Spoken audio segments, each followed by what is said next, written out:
So prospective students have just over 5 days left before the closure of applications for the National Student Financial Aid Scheme. The Higher Education Department saying that tertiary institutions are still open, though, for those who are intending to enroll.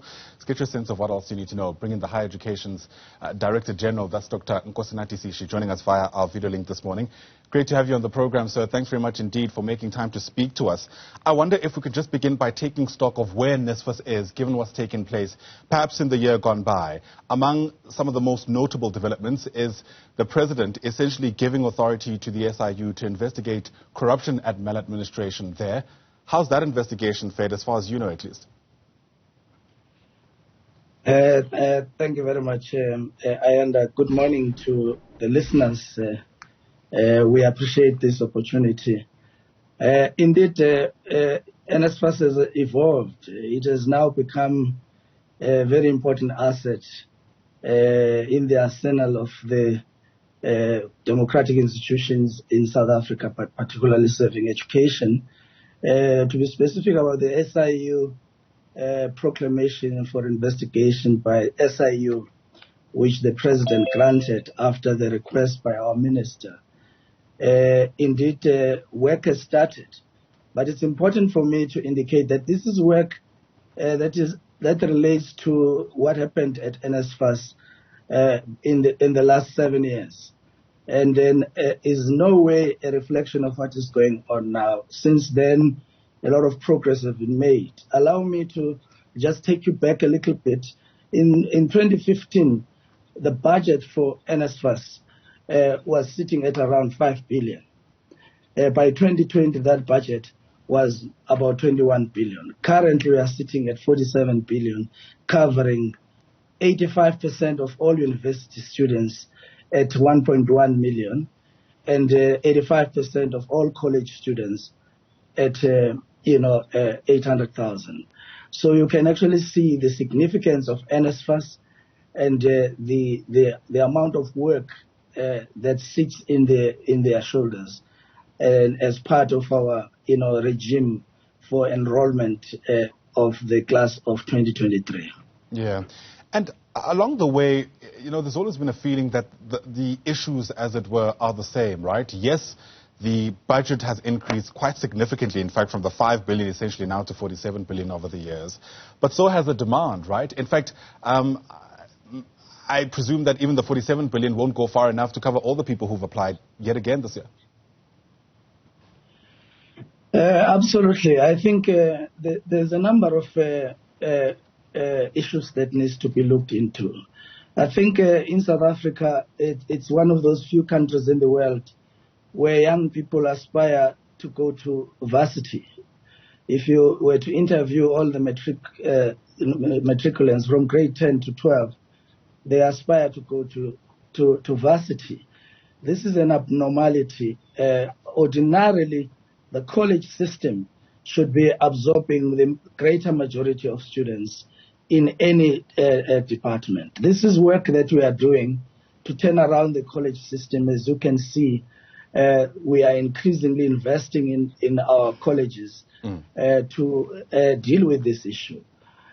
Absolutely true that the majority of those who have applied will be granted funding. I wish to report that yesterday we were able to release the approvals of applications for all continuing students. We are, by the 6th of February, going to have to finalize the approvals for the new entries in this regard. So progress is being made. Obviously, those we call the missing middle are those who are above the threshold of how we define the poor and the working class, that are currently, in terms of the existing policy, the beneficiaries of NSFAS.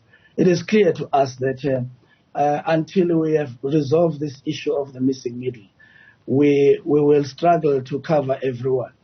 But in the greatest majority, the poor and the working class children of South Africa are guaranteed entry into university, something that never happened in the history of education in this country. Fair point, yeah. And apologies for interrupting you there, DG. I wonder how much time you reckon is reasonable for government to be given to solve the issue around the missing middle, because as far back as those protests, fees must fall, roads must fall at UCT, this is one of the salient issues raised by students about how these particular individuals falling through the cracks essentially adds to the burden of people who don't have access to university. Look, we can argue the philosophy of free education and say that the state must fund everyone, including the rich. You will not find anywhere in the world where systems fund everyone except socialist and communist countries, where their systems cannot be argued to be amongst the best in the world. But this is not an argument against free education. This is merely a point about a young democracy, South Africa, that has taken a decision to fund every poor and working class child from working class backgrounds. And this is a significant policy decision. And we are doing the best we can to make sure that there's no child who's denied higher education on the basis of the conditions or the social conditions they come from. And I think this is essential. Coming straight to your question about how long it will take us to resolve these issues, the fact that we are at an advanced stage in resolving this issue shows that we have not abandoned the possibilities that we could fund, many more deserving students in the system.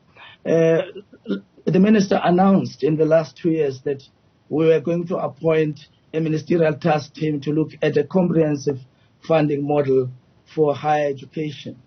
And indeed, that ministerial task team was appointed. And I'm happy to report that we have received a final report in this regard. And there are about 18, recommendations that speaks to options that are available to us that involves, amongst others, working with our national treasurers to guarantee a specific loan system for those who enter higher education, but they cannot, meet the thresholds and requirements of NSFAS. Sure. All right. So basically, this is where we are sitting now. We've got a report. May I indicate that report has already been tabled to Cabinet, and Cabinet has advised us to consult on it, and we've almost complete with the consultations. And I believe that by the end of this financial year, we'll be back to Cabinet to present final proposals so that in the next financial year, we are not going to be talking about it anymore. Hopefully. We will be in the stage of implementation. Right, because as I did mention, these are some of the issues that come out year in, year out. And to be fair, DG, the discussion around funding the missing middle is not the same as free education. And I appreciate the need for both discussions to have their place in the debate, but I think there's a danger in conflating the two. Another issue that had been raised in the past is around what government's stance actually is around those who've received NSFAS having an expectation to essentially pay back that money. Are you able to give us clarity as of 2023 what the stance has been, given again some of the principles being debated in the public domain? Initially, when we started with this grant, the position of government was that we will, it's more of a loan. But right now, it is actually a grant. And I think this is a significant departure from the policy originally. Sure. Wherein we were saying you complete your degree and then you commit to repaying this what is owed to government, so that it allows us to fund other students in this regard.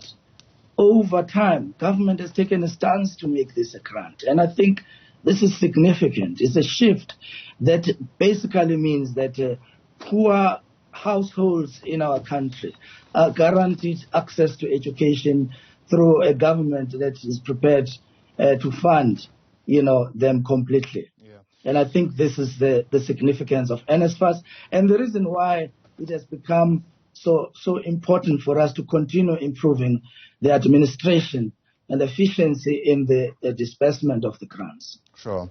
Another issue that's been raised mostly by student leaders is around funding for postgraduate students. And I know it's a difficult one because already government is struggling to have funding for undergraduate students, many of them being the first in their families to try to get a degree to begin with.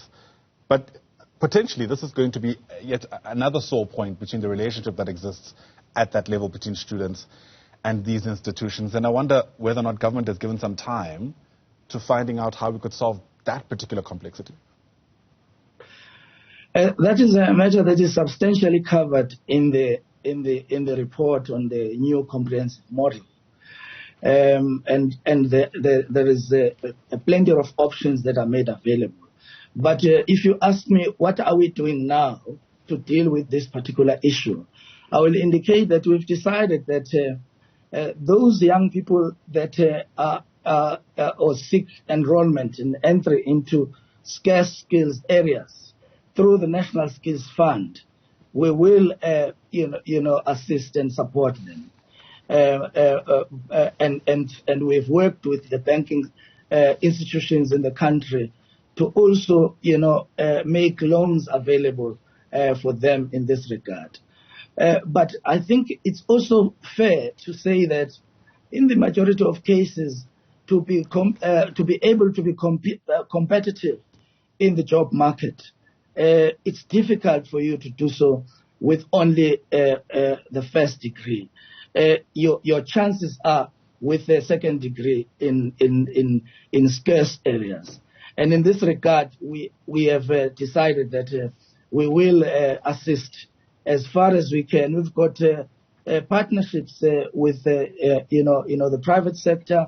We are working with other international friends and governments, and we've got scholarships that are made available through those partnerships, and we continue to do so as well through our SETA systems that seeks to fund a lot of students who fall in this regard. But our focus right now is to making sure that those first-time entries at our universities who seek access to education are not denied the opportunity because of the socio-economic conditions of their parents. Absolutely. Many people use tertiary institutions to level the playing field, as it were, given the kind of access getting a degree typically gives you in our jobs market. Thanks very much indeed for speaking to us, TG. That's Dr. Nkosinathi Sishi, who's the Director General of the Higher Education Department.